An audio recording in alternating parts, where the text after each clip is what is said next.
The renewed border flare-up between Thailand and Cambodia is only the latest episode in a long-running territorial dispute. A dispute that is rooted in colonial cartography and unresolved nationalism. At the heart of the conflict lies the 11th century Preah Vihear temple, which is on top a cliff along the contested border.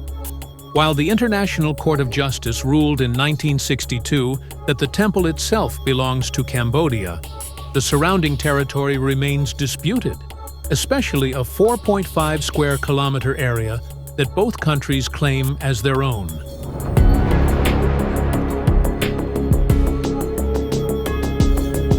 This flashpoint resurfaced in 2008 when Cambodia succeeded in getting the temple listed as a UNESCO World Heritage Site. That move inflamed Thai nationalist sentiment and sparked military standoffs in the ensuing years.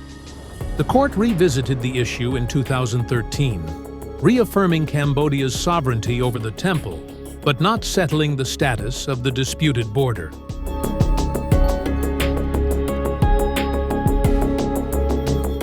Every clash near Preah Vihear tends to reopen old wounds. It becomes a rallying cry for nationalists on both sides and a diplomatic headache for ASEAN. The latest skirmish appears no different, an uneasy mix of historical grievance, domestic distraction, and opportunistic militarism. But beyond the temple itself lies a broader failure of political will. Both Bangkok and Phnom Penh have used the dispute as a tool of internal politics, deflecting criticism at home by appealing to patriotism abroad. Until both sides commit to a permanent demarcation, backed by international guarantees, this border will remain a fuse waiting to be lit.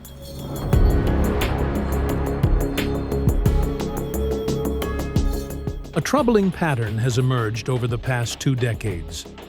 Border clashes between Thailand and Cambodia often erupt when Thailand is ruled by a democratically elected civilian government and recede when the military is in control.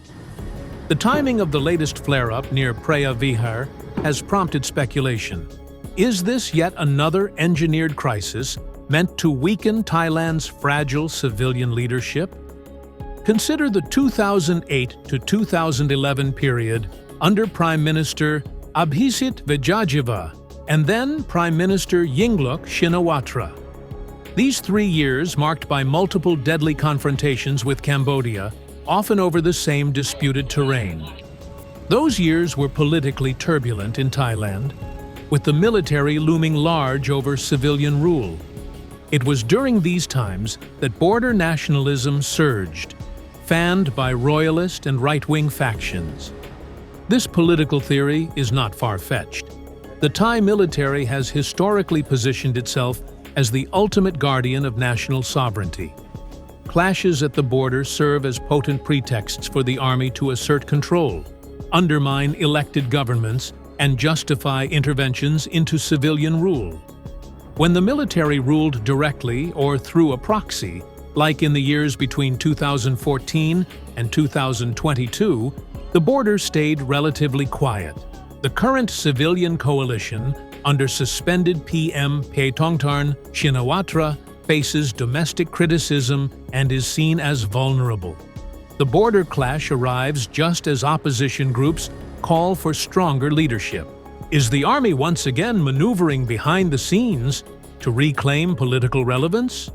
If so, the danger lies not just at the border, but at the heart of Thailand's democratic experiment. These clashes may be less about Cambodia and more about control of Bangkok itself.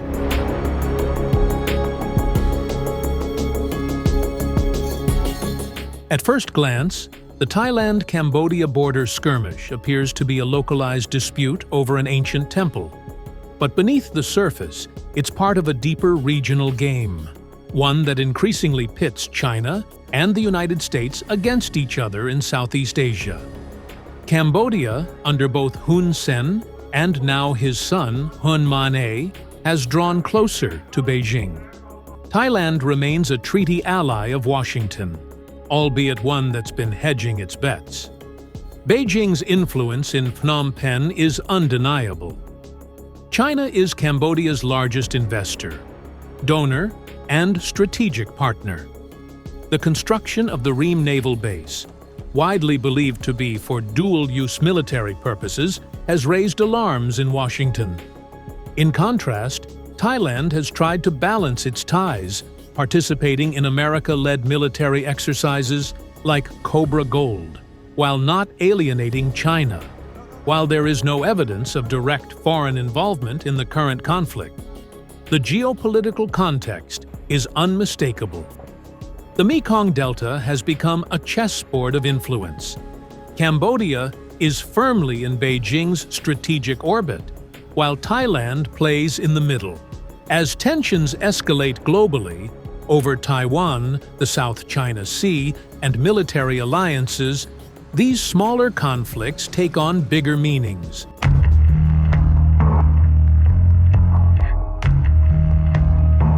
What looks like a clash over heritage and history may be part of a larger, shifting battle for control of Southeast Asia.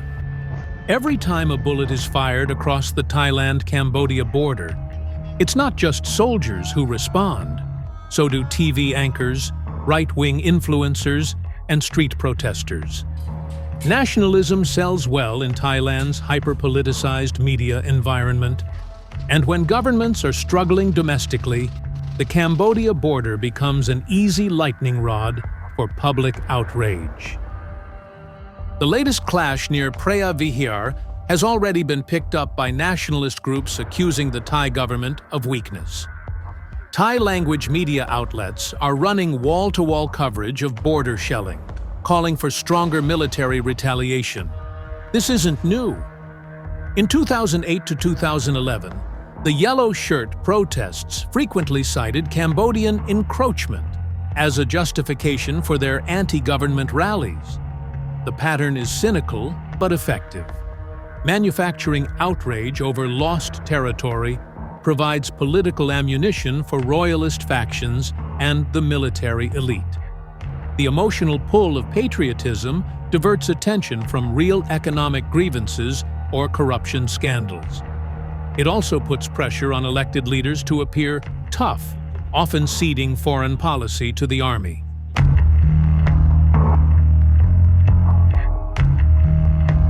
The recent border clash with Thailand marks the first real foreign policy test for Cambodian Prime Minister Hun Manet, the Western-educated son of longtime leader Hun Sen. Observers note subtle shifts in tone and posture under his leadership, particularly a more assertive stance toward neighbors and a reinforced military profile aligned with China. The timing is notable. Just a couple of years after assuming office, Hun Manet may be signaling strength, both to a skeptical domestic audience and to the wider region. By standing firm on territorial issues like Preah Vihear, he reinforces nationalist credentials that his father wielded deftly for decades.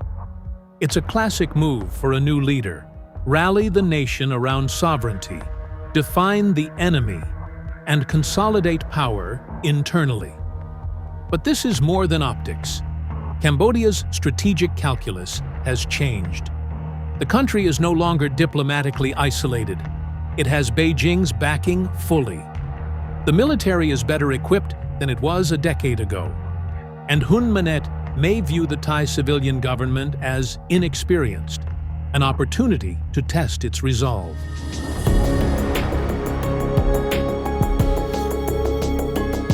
Whether this was a calculated escalation or a local skirmish that spiraled, the implications are big.